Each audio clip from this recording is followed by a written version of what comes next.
I knew my father would be released from jail in about 2 years, but I had surrounded myself with enough support and security that he wouldn't dare approach me again.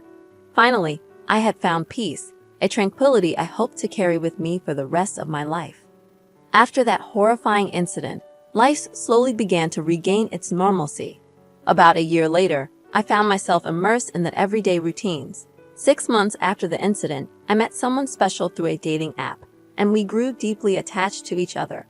My business prospered, and everything seemed to fall into place. The police station where my father was incarcerated repeatedly called, urging me to talk to him, to accept his apologies. I paid no heed. After all he had done, second chances weren't something he deserved. Fast forward 2 years, and I found myself getting married to the same wonderful man I had met on the dating platform. My fiancé was everything I had ever wanted. He knew about my past, supported me in every decision, and made it his mission to ensure my happiness and comfort.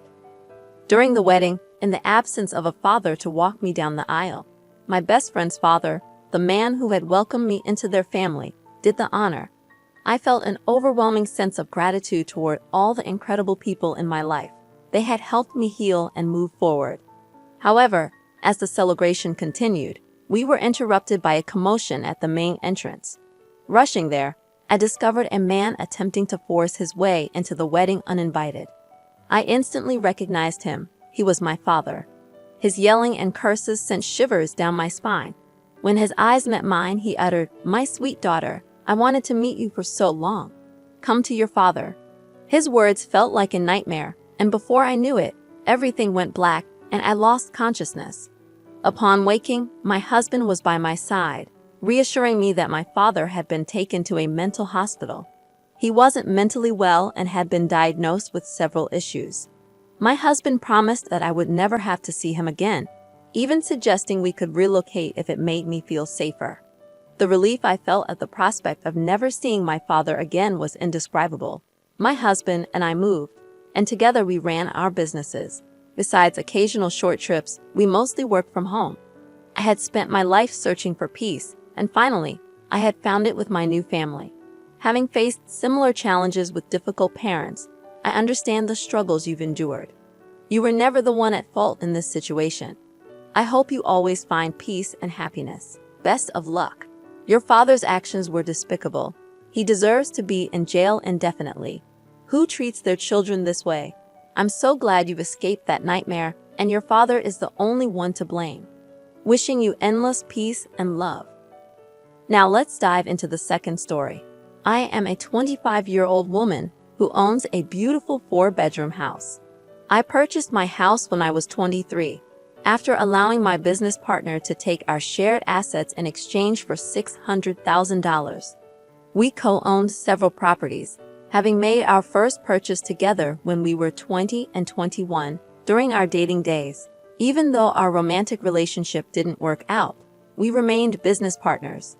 Shortly after my 23rd birthday, I closed the deal on my house. At that time, I was only working part-time while managing our properties. Starting with just a few belongings from my old apartment, my new home remained mostly empty for months. My dream was always to become a pastry chef, and a local community college offered a program that allowed you to obtain a certificate for free with 16 weeks of classes. That's where I met my fiancé, James, a 27-year-old chef at a high-end restaurant. We connected instantly, and he became an integral part of my life, even helping me set up my bakery. James proposed to me in Jamaica on August 8, 2022. When we returned home, I moved in with him. I had spent months perfecting recipes in my kitchen, which I meticulously designed to my liking. I often put my phone on Do Not Disturb mode to eliminate distractions. Although James found this upsetting, I stuck to my schedule and rarely deviated from it. About a week ago, I missed several calls from James because my phone was on DND and he couldn't reach me. He suggested having a key to my place for emergencies, but I declined, explaining that I needed time to adjust to living with someone. Recently, I noticed he had a spare key in his car, and I immediately changed the locks with my brother's help. During dinner last night, I confronted James about finding the key. I assured him it was useless now that I had changed the locks. We argued, and we haven't spoken since. Am I being unreasonable? My father cast me out of our home, leaving me to struggle for 4 long years, unjustly blaming me for money stolen from our house. Now he's back, claiming he wants to meet and has an apology to offer along with an enticing proposition. I couldn't help but laugh in his face. I've never liked my father. His past actions are the root cause. Sure, parents scold their children for mistakes, but my father cursed my very existence. After my mother's death, he spiraled into madness, and being his only child, I bore the brunt of his erratic behavior until I turned 18. I was terrified of him. One night, he burst into the living room, accusing me of theft, grabbing me by my hair and throwing me aside. I wept as he hurled insults, insisting I'd stolen from him.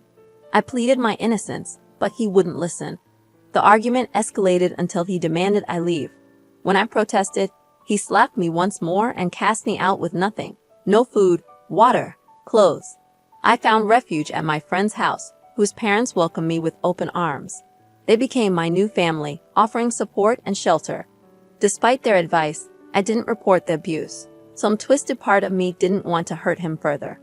Looking back, I realized I should have taken that step. Now, 4 years later, I'm a successful businesswoman heading a security company. I found myself face to face with my father, who, unbeknownst to him, was about to discover my achievements. He apologized, attributing his actions to his struggle with my mother's death, professing his love and desire for my happiness. I listened silently, waiting for the catch. His proposition came, a job and a share in his small manufacturing company, assuming I was jobless and struggling. I couldn't contain my laughter. In between my fits of laughter, I shared my success story, revealing my thriving business empire. His dumbfounded expression was priceless. As I stood to leave, I warned him never to contact me again, making it clear I wanted him out of my life for good. As I walked away, a smile crept across my face. It was cathartic to release all that pent-up frustration. That man had never truly been a father to me, so finally feeling happy was a welcome change. But at times, I couldn't help but wonder if I'd been too harsh on him. Life continued as usual after that peculiar meeting. Then, one day, my father called, his voice tinged with desperation.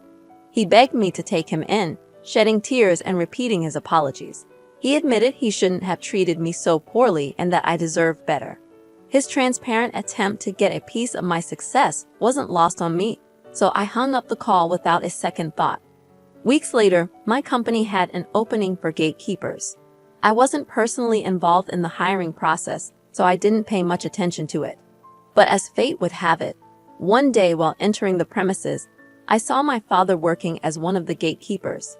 My mood soared, knowing he had ulterior motives, but I decided to let it be, as long as he didn't cause any trouble.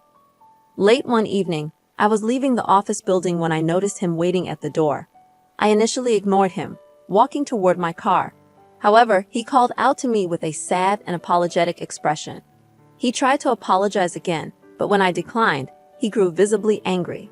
He reminded me of the past, the way he used to hit me, and accused me of having the audacity to speak to him this way. I was horrified. Childhood memories flooded back, leaving me frozen. Before I knew it, he was charging toward me, striking me once more.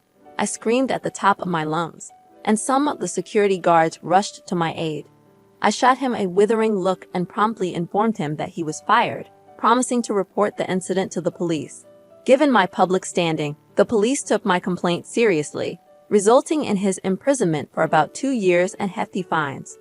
I also disclosed the childhood violence to the police, which only exacerbated his punishment.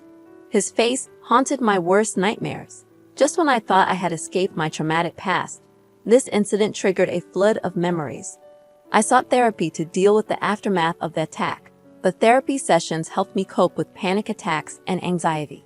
From that day on, I took personal charge of scrutinizing the profiles of all new recruits in the security department. While this incident had reignited my fears, I did everything in my power to regain a semblance of reassurance.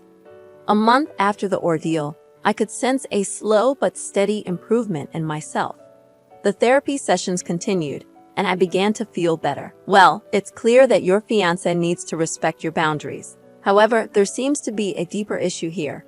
If you don't trust him enough to allow him into your safe space, Perhaps it's a sign that you both need to reevaluate your relationship.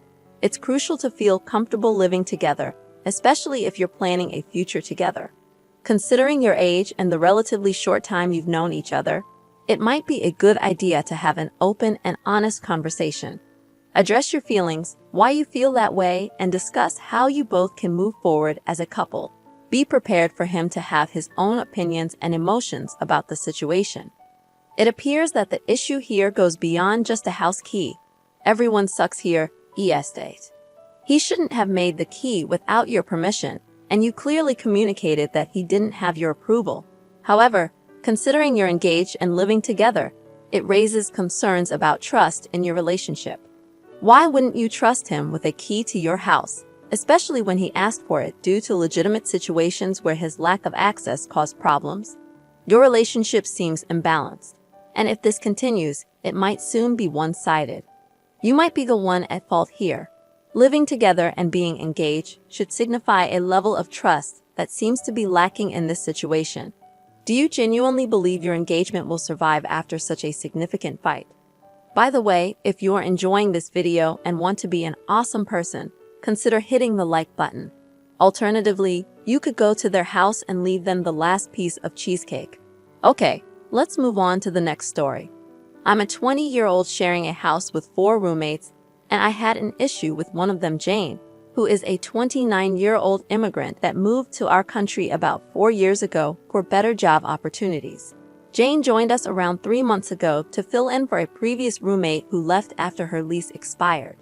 Jane and I never had any major clashes until this particular problem arose.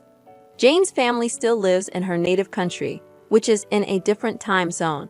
She frequently FaceTimes with them when it's late at night for us, usually around 2 or 3 a.m. While she doesn't do this every night, it occurs often enough to be bothersome, around 4 times a week.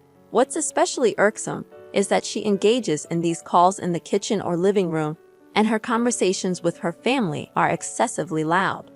I've spoken to Jane about this issue, suggesting that she be more considerate about the noise and perhaps use headphones.